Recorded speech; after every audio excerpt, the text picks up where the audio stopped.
Do you ever feel like manifestation is just another thing on your to-do list that you don't have time for? Like your spiritual practice is something that you have to do? Honestly, you're not alone because I felt that way too. Something that's really changed my relationship with manifestation is blending it into my lifestyle so that no matter what I'm doing, I'm also manifesting. I call this manifestation as a lifestyle, and it's single handedly made the entire manifestation journey more enjoyable for me. And I've seen my desires show up with a lot more ease. Manifesting as a lifestyle has made manifestation go from feeling like a task to something I just naturally do because it's who I am. If you'd like to learn more about this, I've created a step by step guide for you. I'll link it in my show notes so you can check it out. You're listening to the Affirmation Addict podcast with Pyle Corley. This podcast will teach you about the power of affirmations while making manifestation easy and accessible for you in order to enhance your spiritual consciousness. Thank you so much for being here, and now it's time to get started. Hi, love. I wanted to tell you a little bit about my app, Affirm It. It's an app I've created to help you practice affirmations, manifestation, and spirituality. It has thousands of daily affirmations that you can affirm and swipe through, including exclusively curated collections for just what you're going through, from anxiety to confidence, to career growth to love, and so much more. You're going to have unlimited access to our library of meditations, visualizations, and our signature guided affirmations when you join. Affirm It is a place you can come to work on your self-improvement through our guides, practices, and journaling. One of my favorite features the app has is our affirmation notifications, which can help you easily affirm anytime, anywhere. I like to call them the good kind of notifications. Start your free 7-day trial by heading to the show notes and clicking the link, or go to your phone's app store and search for Affirm It. After our free trial, the subscription is just $4.49 a month, or $44 for the entire year. We can't wait to see you in the app. Hi everyone, this is Pyle, and welcome back to the Affirmation Addict podcast. This week I'm excited because I'm talking about spiritual lessons I've learned as an entrepreneur. And I realize as I'm recording this, I have not shared barely anything about my journey as an entrepreneur. So if this topic is of interest to you, or if it's relevant to you, maybe you're an entrepreneur, I'm happy to talk more about it. I just didn't know if that's something that you guys are interested in. But being an entrepreneur is something, I'll give you a little bit of a story time. Being an entrepreneur is something that I've always known that I was going to be, because actually both of my parents were entrepreneurs and had their own businesses. So my kind of family model, when I would come home from school, it was very typical that all of my friends, their parents wouldn't be home. They would have to go to kids club or daycare or whatever. But for me, my parents were always home. My parents were always home in the morning. They were always home when I got back. Like, we were always with my parents. And I loved that growing up. And as I got older, I was like, wow, like I felt like my parents were living the life, working from home, doing what they wanted. And they worked a lot, but it never felt like that to us as kids. And so they were truly both my inspiration growing up to always want to be an entrepreneur, always want to work for myself. And so it's something I'm really passionate about. I know nowadays being an entrepreneur is a very big thing. It's super common and I love it. I think it's amazing. I fully support it.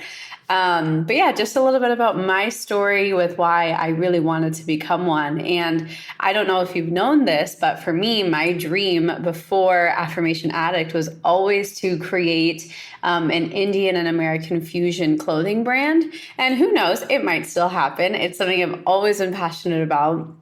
But that was really inspired by my mom. We have always grown up selling clothes and jewelry. And so that's where that passion came from. But I took a slightly different route and went into spirituality and helping people feel better, which is where I am today and why you're listening today. And I'm just really happy you're here. And I love sharing bits and pieces of my story. I just never know if it's like irrelevant. And I always want to make sure I'm helping you. So I forget that sharing my story can also be helpful in its own way.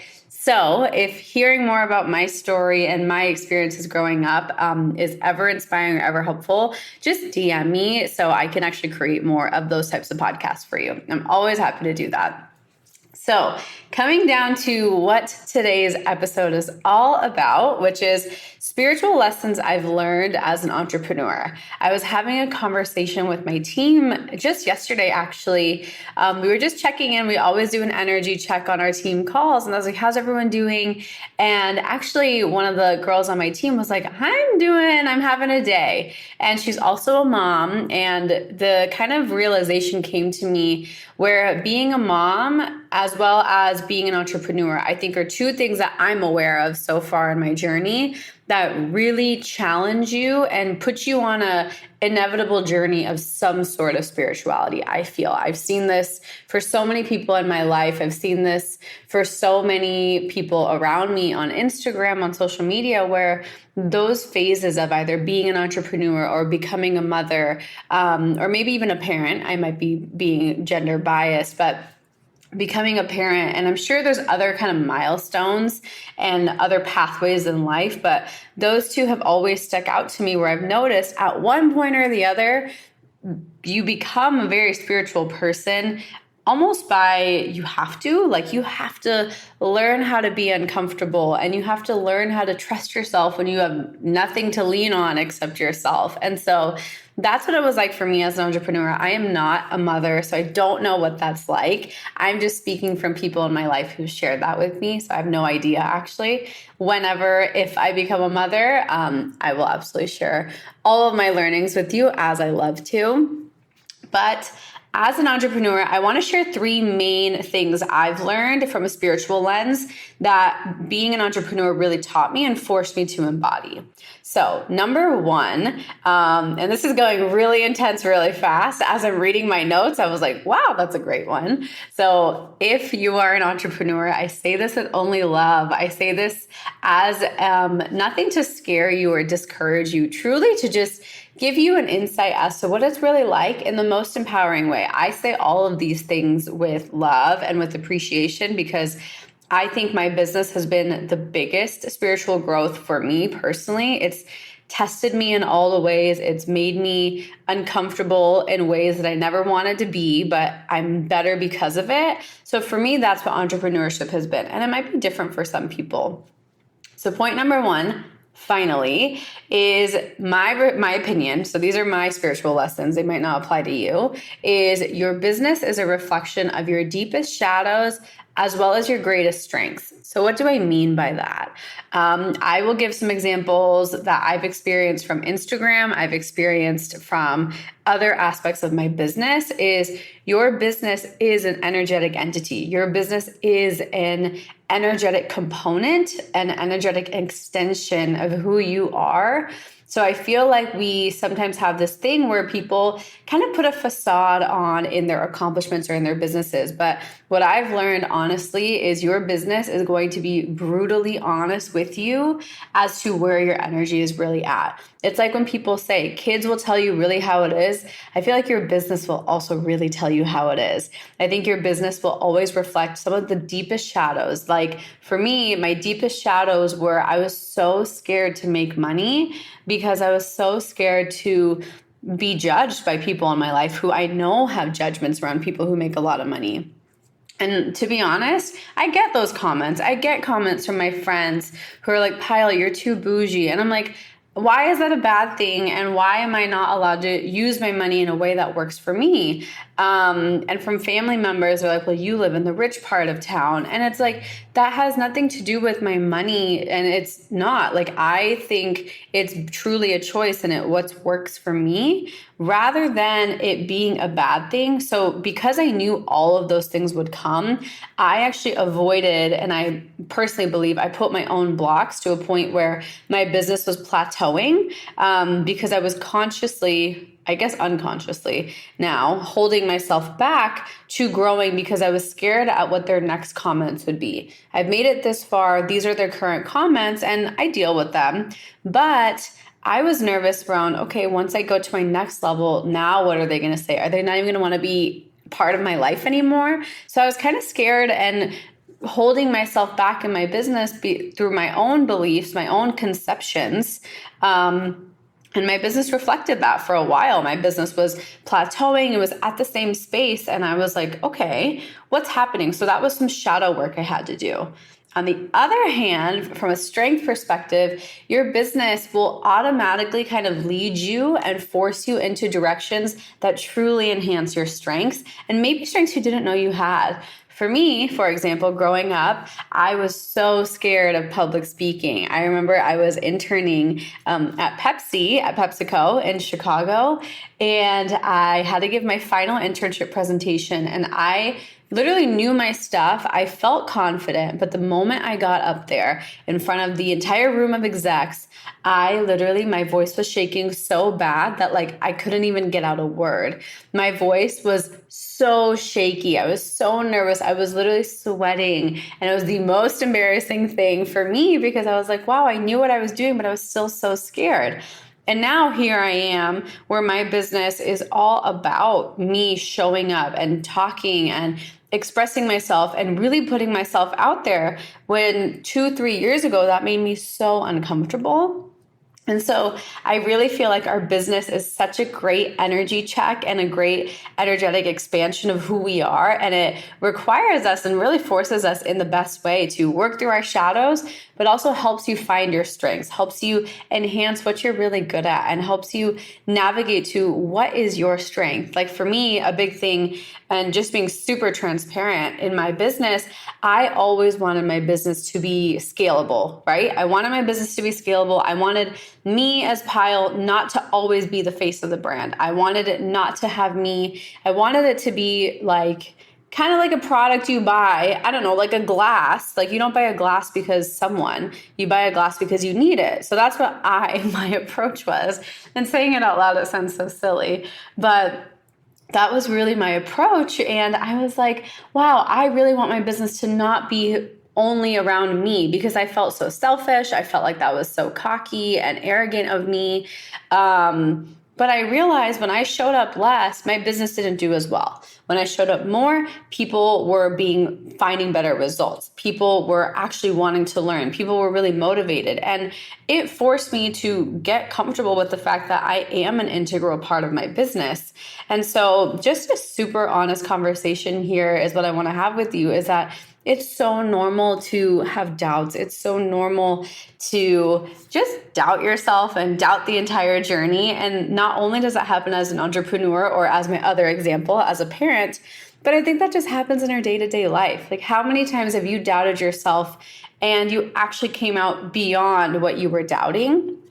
So I hope these reflections can not only translate in maybe you're an entrepreneur or in your career, but in other areas of your life too, not just business or career. So that's number one, which I'm just going to recap because I rambled on about it, is that your business is a reflection of your deepest shadows and your greatest strengths. That's what I learned. Number two is your energy really, really matters in all aspects. And I kind of touched on this in the last point, but some examples I learned, and this truly translates to so many areas of our life, is our energy, the things that we're thinking, the intention in which we do things. It makes a difference on everything. Examples that are unrelated to business, just so it makes sense to you. Say you're going on a trip, it's an international trip, and you typically get a little flustered with all of the passports and documents and maybe vaccinations and COVID and all that stuff. Maybe that really stresses you out. While you are packing for that trip, if all you are thinking and the energy is chaotic and stressful, and you're just not feeling as good, you're not feeling excited, you're feeling more stressed than anything, then that will translate into the trip. That will almost inevitably translate, just because that's the way energy works, right? That's kind of the simple foundation of law of attraction, is the energy we put in goes into the energy we put out. But I feel like we don't necessarily talk about it in a way of our actions. We talk about our energy in the sense of our thoughts, but even our actions, even the actions leading up to something else, for example, like a trip. Another thing I talk about in a lot of my courses is if you're applying for a job, the energy in which you're applying for a job and the intention with which you're applying for a job. If it's out of desperation, that's a very different energy than out of excitement and eagerness. So from a business perspective, I really learned on social media. The energy, there's a big thing on social media where growth and you want engagement and all of these things. So I personally noticed when I would post, and this was back then, now I don't post from a perspective of likes and followers because I've learned beyond that. And if that's an interesting topic for you, I'm happy to talk about the spiritual side of social media. However, coming back to our energy mattering in social, I would notice if I posted out of urgency or out of, oh, I need to post this, I need people to see this, that kind of desperate energy, the post wouldn't do well at all. However, if I posted from a space of just true inspiration and expressing myself and feeling good about it, that post would really resonate with people. And it really comes down to, for me, it came down to when I would plan things out way too far in advance and I would plan and have this structure I had to follow to a T, my business didn't necessarily flourish as I thought it would. But when I let my intuition lead, when I followed what felt good, and that changes on a day-to-day basis, my business grew so much faster, and it felt so much easier. So your energy as an entrepreneur truly matters in all aspects because it translates forward. This can be taken in any area of your life, right? With money, when you're paying a bill, what's your energy like? If you are shopping for clothes, maybe you want to feel more confident on a trip, but you're shopping for clothes thinking, wow, this is so expensive, or wow, I don't look good. That energy makes a difference. So our energy, our thoughts, and the way we approach things, the manner in which we do things makes a difference no matter what it is. The food we eat, the drinks we drink, everything. It's all energy. And I really learned that as an entrepreneur, where I could really tell a difference when my energy was good and high and just honest, rather than when my energy was forced and kind of too structured, where I was really limiting who I was. And so that's a big thing that I think translates to everything. And lastly, this is an annoying one. I like to call it annoying because I feel like it's one of those things we all have heard before, but we don't like hearing it and we don't like listening to it, me included. And that is that change is the only constant. I feel like when I listen to different business podcasts, when I listen to how to become an entrepreneur, they talk about and they kind of really focus on the power of consistency. And I think that's important. I'm all about consistency, but what consistency can almost feel like is we have to do things in the same way, rather than the consistency is more so the consistency in showing up, whatever that means for you that day.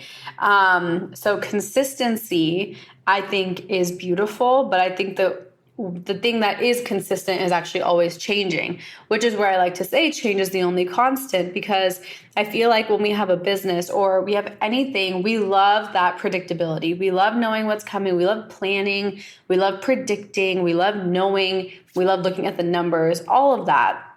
However, if you think about it, all of that is just assumptions and projections and all of these things, versus if we can accept and truly be okay with change is the only constant, and reframe the way we see change, rather than seeing change as a bad thing, seeing change as a good thing. What if change is the only constant means the only consistent thing that's going to be changing is your income, and your income is going to exponentially increase every month? That's a great change, rather than your income being consistently, 10K a month. If your income is always $10,000 a month in your business, that feels more consistent. But doesn't it feel even better if it changes to be exponentially increasing month by month? So I think change can really be a good thing. However, we talk about change as such a bad thing, and it's our natural response to run away from change, because from our survival instinct, that is scary and it makes us feel unsafe. So during times of change, if you can learn how to navigate change and embrace change, which, as you know, I have tools for that for you, that is how you can really start to embrace change and enjoy change and see change as a good thing. Because once I started seeing change as a good thing, I really started to see that I wasn't affected as much if things didn't go according to my plan. Because things aren't going according to plan. Oh, maybe there's a plan I couldn't even fathom that is 10 times better. And to be super transparent with you, there's a big change coming your guys' way through me in my business. I think, when is this episode being released? In like a month and a half, 2 months. And it's because I'm changing as a person. Like, I am changing as a person, meaning I want my offerings, my business, what I'm helping you with, I'm changing that too. And that's okay. It made me so scared because I was like, wow, I put in 2-3 years of all this effort into this, and now I just want to change it. Well, was that a waste of time? No, because if I didn't do those 2-3 years of effort, I wouldn't be at this point today. And so truly change is the only constant. And I can fully vouch for that because everything I've worked towards, everything I've created the past few years is going to massively shift in the next few months. And you can probably hear it in my voice. It makes me a little giddy and nervous, but I know that's a good thing. And so I hope these 3 lessons, these 3 little points were helpful. I'll repeat them once again, just in case. So the first lesson was your business is a reflection of your deepest shadows and greatest strengths. Your energy really matters in all aspects, and change is the only constant. So for me, these are 3 spiritual lessons that have really come about, that have been forced, honestly, for me to experience and embody and learn through. And honestly, when I was learning them, I was not enjoying, but looking back, it's so much easier for me to talk about it. And I wanted to share that forward because maybe you're an entrepreneur or you're an aspiring entrepreneur. And if this is helpful for you, I'm happy to share more about entrepreneurship. I'm happy to share more about spirituality and business because I really operate my business from a spiritual perspective. It is so non-traditional. I tried all the traditional things that business podcasts talk about, and they never worked for me. My business grew exponentially once I really embodied the spiritual side of who I am. And so if that's something you want to learn about, if that's something you want me to talk about, I'm always happy to do so.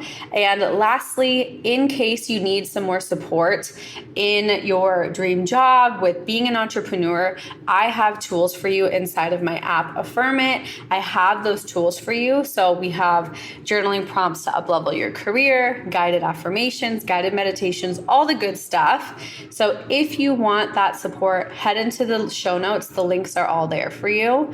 And other than that, I really hope this episode is helpful for you. It was so fun for me because I never talk about entrepreneurship. So maybe I'll talk about it more. Maybe I will start shifting and also sharing about the business side of things because it's really fun for me. So thank you for listening. I hope this episode was inspiring and helpful, and I can't wait to see you in the next episode. Bye.